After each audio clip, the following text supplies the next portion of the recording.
Your presence is greater than the promised land. Your presence is heaven to me.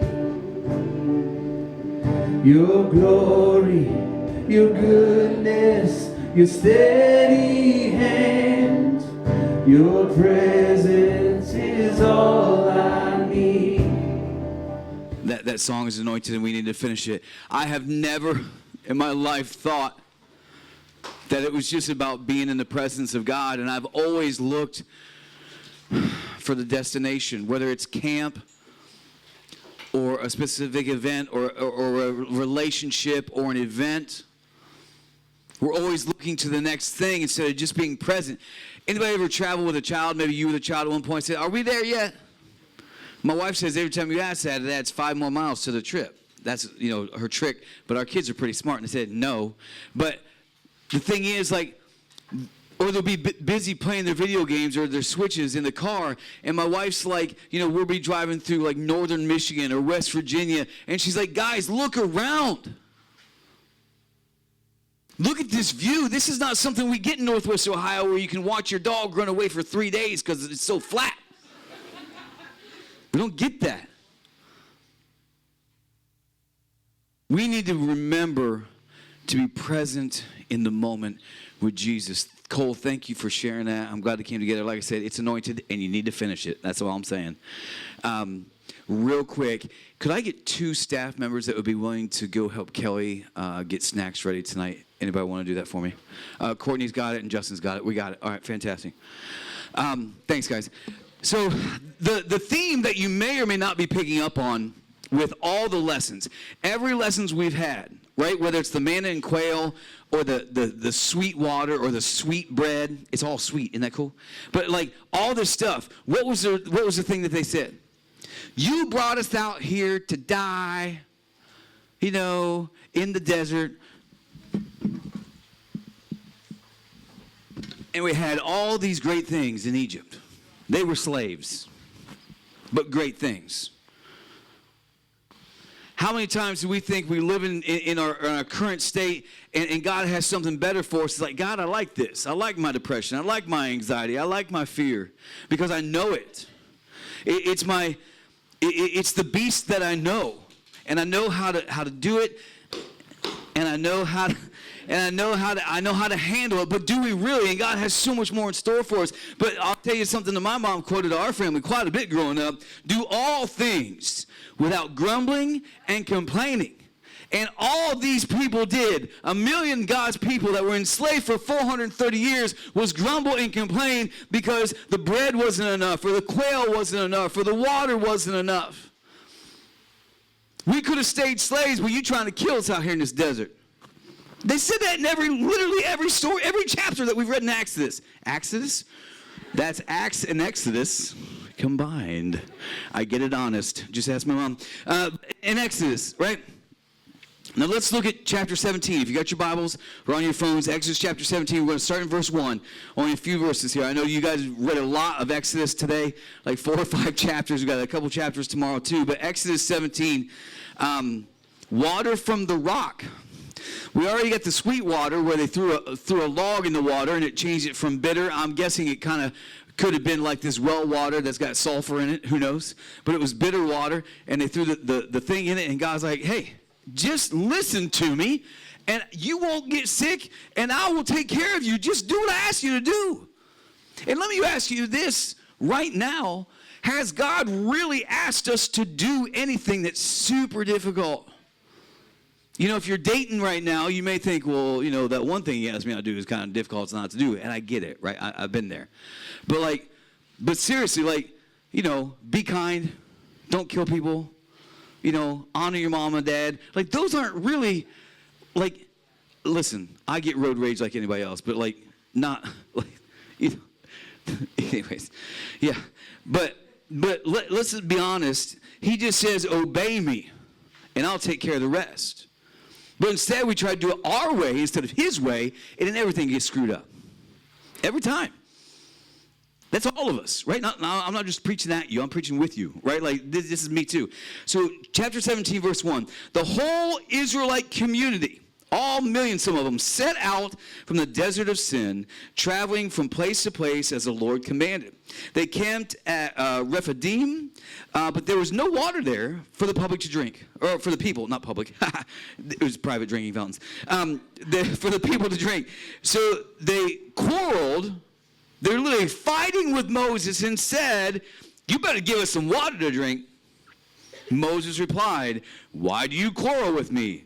Why do you put the Lord to the test? How many times have we seen just today in the lessons did they put the Lord to the test? Give us something to eat. Give us some more to eat. Give us something to drink. Give us some more to drink. Give us even more to drink. Do you think, listen, the first one, they've been walking in the desert for 3 days. 3 days is about the max you can go without water, let alone walking into the desert. They were thirsty. There is no question that they should have asked God for help. But they didn't ask him. They were being grumpy with him. They're getting hangry, right? Like, I got to have some water. So they said, give us some water. And they said, but the people were thirsty for water there, and they grumbled against Moses. And they said, why? Here's the key. Verse, like the 10th time we've seen it today. Why did you bring us up out of Egypt to make us and our children and our animals and our livestock die of thirst? Did they really think that Moses' plan was like, ha, ha, ha, I know how I'm going to get them. I'm going to do all these crazy things to the Egyptians, and we're going to part the water and kill the Egyptians and all this stuff, and then we're going to get it, and then they'll die. Ha, ha, ha, evil laugh, right? Like, that's not what his plan was. But they keep saying it because they're not happy, they're not content, and they're not trusting God. And he says, then Moses cried out to the Lord, what am I to do with these people? Your mom may have asked your dad that point about you kids. But and he says, they are almost ready to stone me. And the Lord answered Moses, walk on ahead of the people. Take with you some of the elders of Israel, and take in your hand the staff with which you struck the Nile, and go. I will stand there before you by the rock of Horeb. Strike the rock, and water will come out of it for the people to drink. So Moses did this in the sight of the elders of Israel, and he called the place Massah and Meribah, because the Israelites quarreled and because they tested the Lord, saying, is the Lord among us or not? Have you ever felt that? Like, God, are you really there in your room at night when you're praying and it's not going your way? And pick not your way, right? Like, bad grade on a test, lost your license, parents divorced, like lots of different things that could be not going your way, right? And honestly, were the Israelites right? Like, life was probably a little bit better. Like they said in the story earlier in class today, hey, we had like meat in our pots. Like, we had roofs over our heads. We didn't have to like walk through the desert. Like, we were living okay. They had a legitimate concern. But here's the thing. There is a way to take things to God in a way we probably should check ourselves. These guys need to check themselves. And that's what Moses is like, hey, God, what am I going to do to these people? Are you hearing them right now? They've been complaining nonstop for a month. Nonstop. And you keep on giving them what they asked for. That doesn't seem very fair, does it? Like, for God. We just complain, and then he gives us what we want. That kind of sounds like a spoiled, rotten kid, doesn't it? Like the kid that gets everything, like all the gaming systems, all the, I don't even know what it stuff is these days. You know, I still have an MP3 player, but an iPad or a little those little things that had the like little circle, iPod like Nano. Yeah, I've got one of those. I just found it the other day on my desk. I'm like, I wonder if it still works. But it sounds like they're the spoiled little brat that gets everything they want. But as you may have heard before, God is not some genie in a bottle that when we get in a tight spot or when we want something, we just rub the lamp and he pops out and he says, I'm the genie in the bottle. You know? And we say, God, I have 3 wishes. First of all, give me infinite wishes. Second of all, I'm thirsty. Second of all, I'm hungry. Second of all, you know, all these things. But we do that too, don't we? We look at these stories and we think, man, if I would have seen one of those miracles, I'd be like, believer for life. We just remembered 9/11, the tragedy in 2001, right? Just this week, right? You may or may not have talked about it in your schools, but it was, in 2001, the attacks, the terror attack on America happened on the Twin Towers. 9/12. Actually, none of you were probably even alive. So, 9/12, let me just tell you about it historically. We saw this country come together better than it had probably since the 1940s when World War II happened and Pearl Harbor happened. Have you studied that historically, Pearl Harbor, right? Japanese, attack Hawaii. Probably since that date, had we as a country not been so united. But they didn't care what your political affiliation was. They didn't care what color you were. They didn't care what religion you were. We all came together to support fellow Americans and go after the enemy.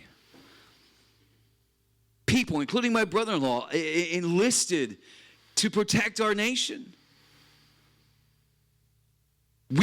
Patriotism was at an all-time high. Sammy Sosa was a baseball player from Cuba. And baseball actually stopped playing games for a few days. And the first game back, getting tears, but he came running out to the outfield with the American flag. George Bush, the president, even though there were terror attacks, he threw out the first pitch at the Yankees game, which is in New York, where the terror happened. And that place went nuts. Within 5 years, it was a memory. And we were back to divided again. And now, 20-some years later, it's a distant memory, and we are more divided than we've ever been. And we say these people that saw the miracles are silly for doubting God. But we are the same in this country, and it's not about patriotism or anything. I'm just correlating. You can kind of understand because people forget stuff, right? Marriages, they want to get divorced. They forget how in love they were on their wedding day. They forget looking into the eyes of their spouse as they're making their vows. And I'm going to be this and this and this for you. And within 5 to 10 years, they hate each other and they're getting divorced. So is it any wonder that we as Christians forget what God does for us on a regular basis? It's human nature.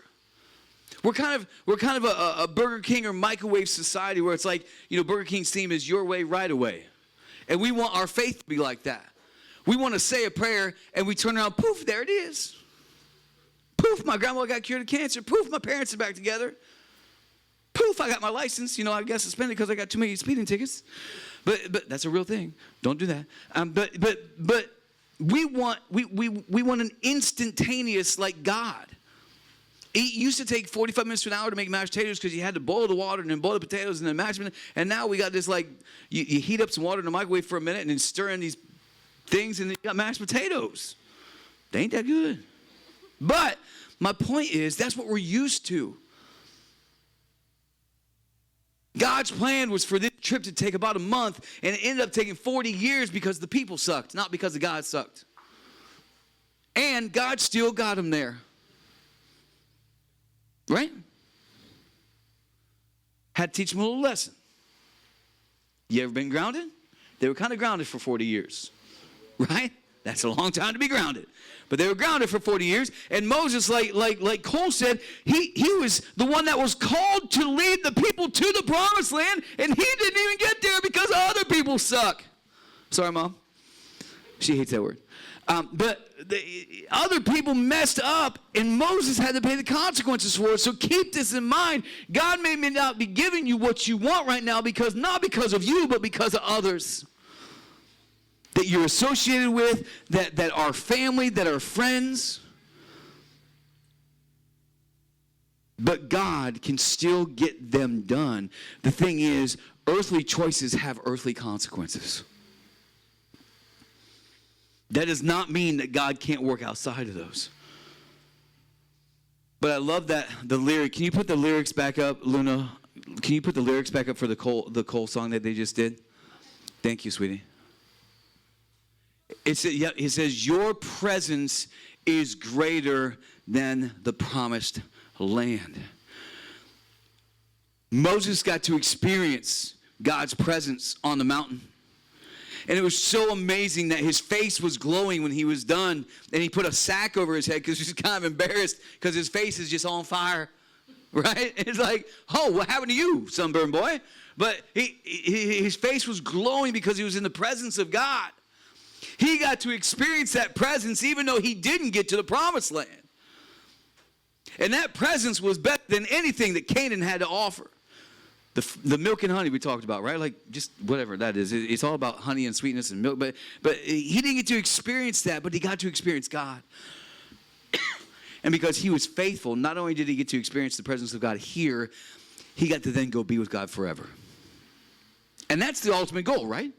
I mean, do we want to have do we want to be fed like these guys? Do we want to have our thirst quenched? Do we want our needs to be taken care of 100%? If you got in a car accident and lost a leg, one of our campers, when my dad was a director, this was probably back in 2003. Her dad was driving in a pickup truck. They hydroplaned on like a bridge, and the guardrail was put on backwards, and so it split and it came through the front of the truck and cut her leg off.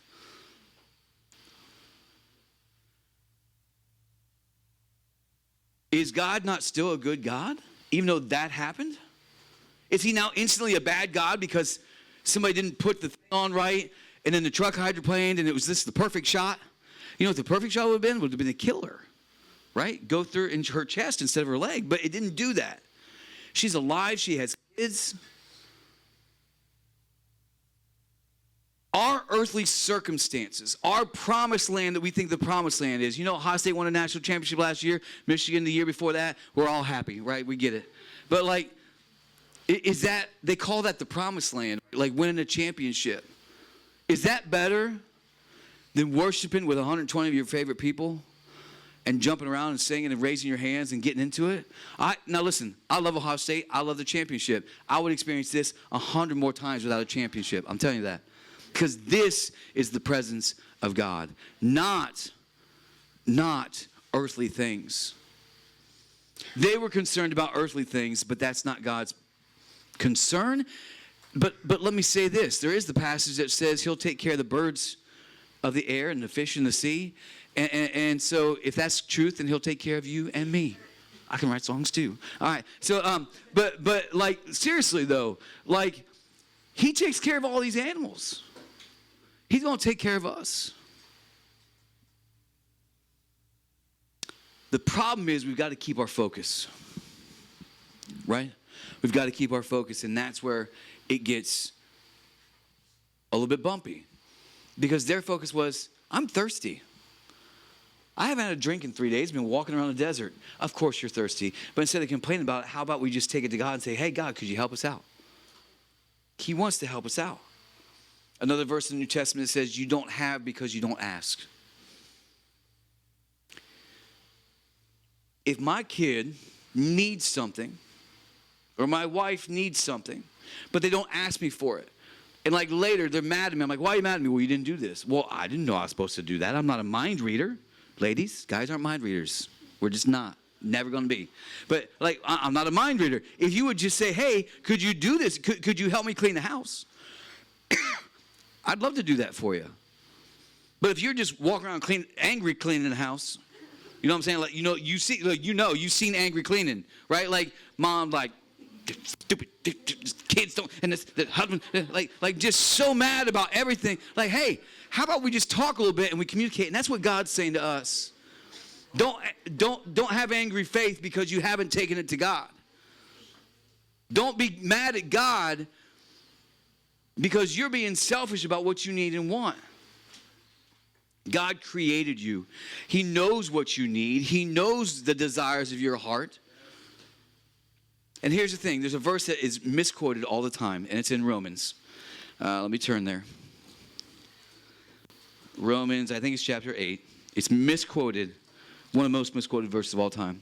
It says, and we know, it starts in verse 28. It says, and we know that in all things God works for the good of those who love him, who have been called according to his purpose. That's misinterpreted to say that God makes people who believe in him, like, means only good will happen to them.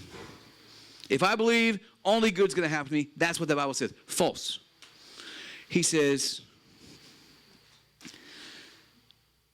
in all things, God works for the good of those who love him. Is discipline fun? Is it fun to be disciplined? No, but discipline is necessary to correct our bad behaviors. That's what's good. Sometimes God needs to discipline us to get us where we need to be, to help us mature and grow in him. That doesn't seem good in the moment, but that's what is for the good. It was for the good for the Egyptians to come out of Egypt. Or not the Egyptians, for the Israelites to come out of Egypt. That was for the good. They didn't feel good in the desert, did it? Just like discipline doesn't feel good. God knew better than they do. Oh, what? Let's say that again. God knows better than us. That's a hard truth, but it's a real truth. Band, if you want to come back up and do that one last song, we'll do that. But hear me out when I say this. Stop your whining and complaining.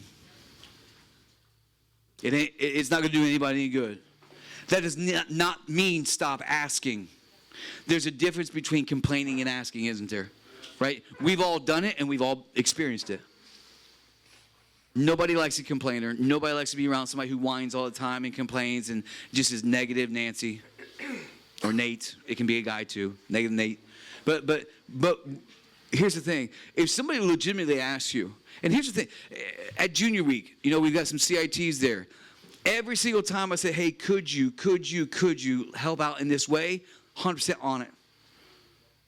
If I yell and scream and say, why aren't you figuring this out? Just do it, like figure out what needs to be done and do it.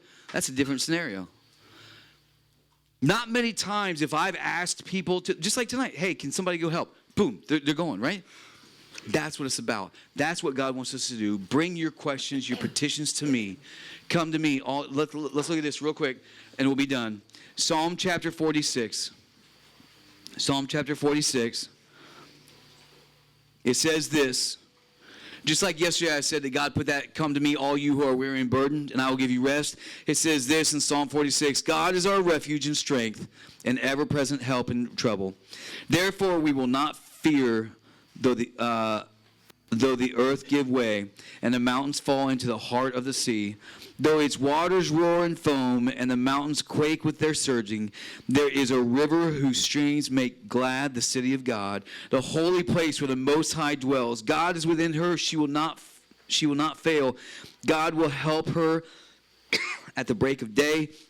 Nations are in uproar, kingdoms fail. He lifts his voice, the earth melts. The Lord Almighty is with us. The God of Jacob is our fortress. Come and see the works of the Lord, the desolations he has brought on earth. He makes wars cease to the ends of the earth. He breaks the bow and shatters the spear. He burns the shields with fire. Be still and know that I am God. Be still and know that I am God, and I will be exalted among the nations. I will be exalted in the earth. The Lord Almighty is with us. The God of Jacob is our fortress. If God is for us, who can be against us? Remember that when you're trying to figure out how to trust him.